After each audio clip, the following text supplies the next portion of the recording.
नमस्कार, मैं अंशिता जैन समत्व लीगल इंस्टीट्यूट से। मैं आपके सामने पार्ट सेकंड जुवेनाइल जस्टिस का लेकर के आई हूँ। इसके पहले हमने पार्ट फर्स्ट रिकॉर्ड किया था जिसमें हमने सुप्रीम कोर्ट के लैंडमार्क केस लॉज लिखे थे।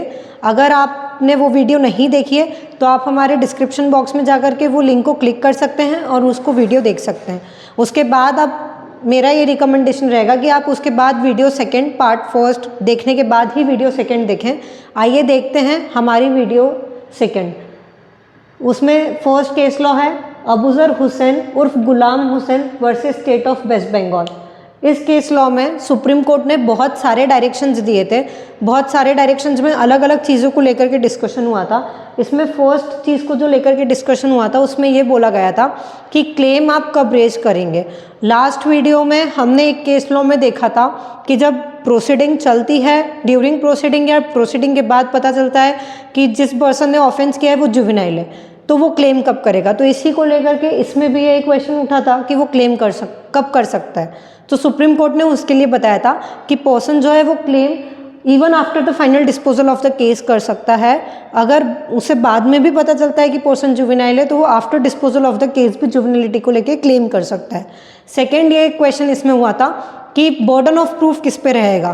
तो ये स्वाभाविक सी चीज़ हम लॉ में पढ़ते हैं कि जो पर्सन क्लेम कर रहा है उसी के ऊपर बर्डन ऑफ प्रूफ रहेगा। ये चीज़ हम एविडेंस एक्ट के अंदर भी देखते हैं कि जो पर्सन क्लेम कर रहा है उसी को लेकर के बर्डन ऑफ प्रूफ रहता है।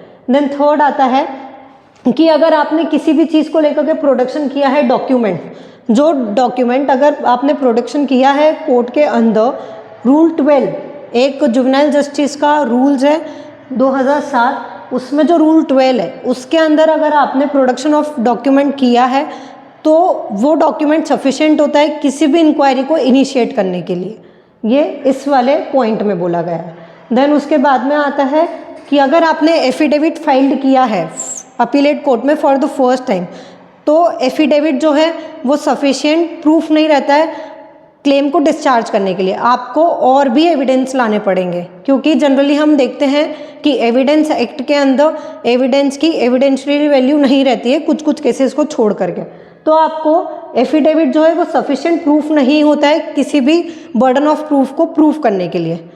फिर उसके बाद में नेक्स्ट पॉइंट आता है कि कोर्ट जो है उसको हाइपर टेक्निकल अप्रोच अडॉप्ट नहीं करना चाहिए क्योंकि वुमेन्स और चिल्ड्रन हमेशा स्पेशल केसेस में आते हैं। तो कोर्ट को कभी भी हाइपर टेक्निकल अप्रोच नहीं करनी चाहिए, उन्हें इसको लेकर के बहुत ईजीएस्ट वे में प्रोसीडिंग्स करनी चाहिए।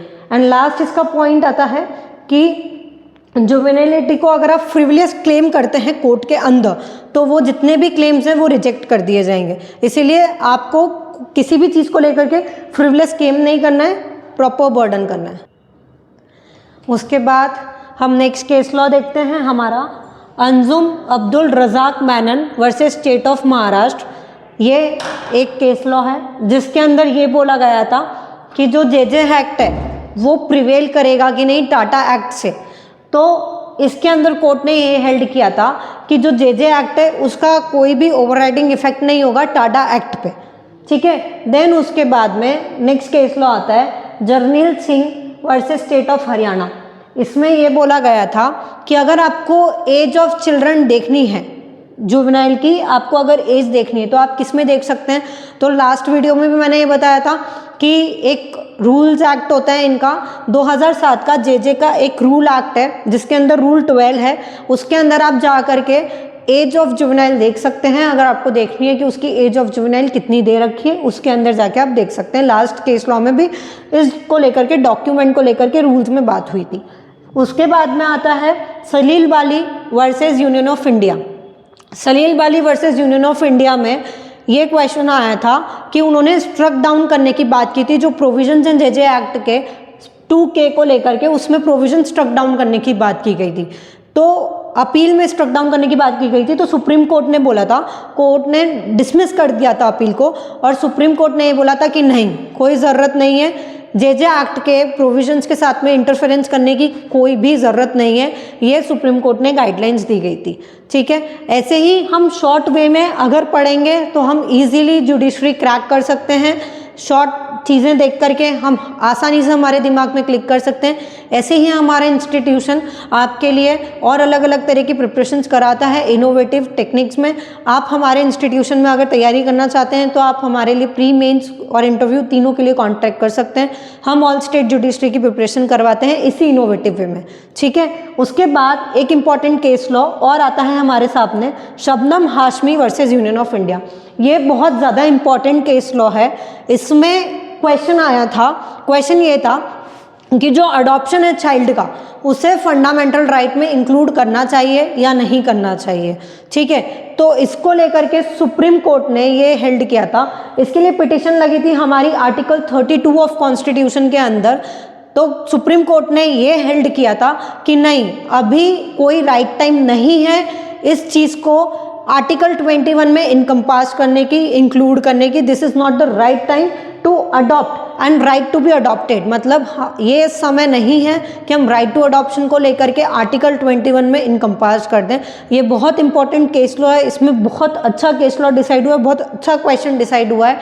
ये क्वेश्चन में एग्जाम में पूछा जा सकता है, ठीक है। उसके बाद हम देखते हैं, लास्ट में मैंने ये कुछ आपके लिए आर्टिकल्स लिखे हैं। ये अगर आपने प्रिपरेशन स्टार्ट कर दी है तो आपने जेजे एक्ट के प्रियम्बल में देखा होगा कि ये आर्टिकल्स दे रखे हैं। क्यों दे रखे हैं? क्योंकि ये कॉन्स्टिट्यूशन के आर्टिकल हैं, सुप्रीम लॉ है कॉन्स्टिट्यूशन हमारा। कॉन्स्टिट्यूशन में अगर कुछ चीज़ दे रखी है तो उसको लेकर के बाकी एक्ट से गवर्न होते हैं, बाकी लॉ उससे गवर्न होते हैं। तो देखते हैं, मैं आपको बेरेक के थ्रू ही बताती हूँ कि इस चीज़ में क्या दे रखा है। तो इस चीज़ में क्लॉज जो है थर्ड आर्टिकल 15, ठीक है, आर्टिकल 15 का क्लॉज 3 और article clause E and F of article 39 and article 45 and 47, ये अलग अलग आर्टिकल्स दे रखे हैं। अब ये अलग अलग आर्टिकल्स किस में डील करते हैं? तो जो 39, 45 एंड 47 है, ये तीनों हमारे directive principle of state policies में आते हैं। तो आर्टिकल 15 का जो 3 अगर हम देखेंगे तो आर्टिकल 15 का हमारा 3 जो है वो राइट्स देता है किसको? वुमेन्स और उनके लिए गारंटीड करता है कि आप स्पेशल प्रोविजंस बनाइए। किसके लिए? चिल्ड्रन और वुमेन के लिए आर्टिकल हमारा 15(3) बोलता है। और अगर आप आर्टिकल 39 देखेंगे तो उसके अंदर जो क्लॉज ई एंड एफ है, ये बोलते हैं कि अगर कोई टेंडर एज है चिल्ड्रन की तो उन्हें अब्यूज़ नहीं करना चाहिए, ठीक है, उनके लिए प्रॉपर प्रोविजंस होना चाहिए। और उसके बाद में चिल्ड्रन को अपॉर्चुनिटी देनी चाहिए कि वो हेल्दी मैनर में अपने आप को डेवलप कर सकें और उन्हें फ्रीडम और डिग्निटी देनी चाहिए और उन्हें एक्सप्लॉयटेशन से प्रोटेक्ट करना चाहिए। ये हमारा क्लॉज एफ बोलता है।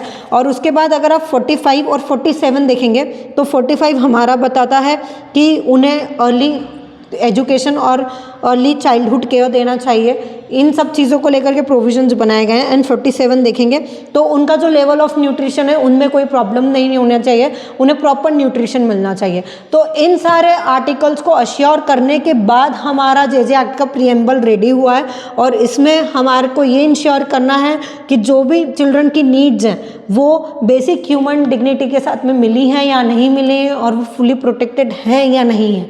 इन सब चीज़ों को देखते हुए हमारा जेजे एक्ट बनाया गया, इसीलिए ये प्रीएम्बल में ऐड ऑन किया गया।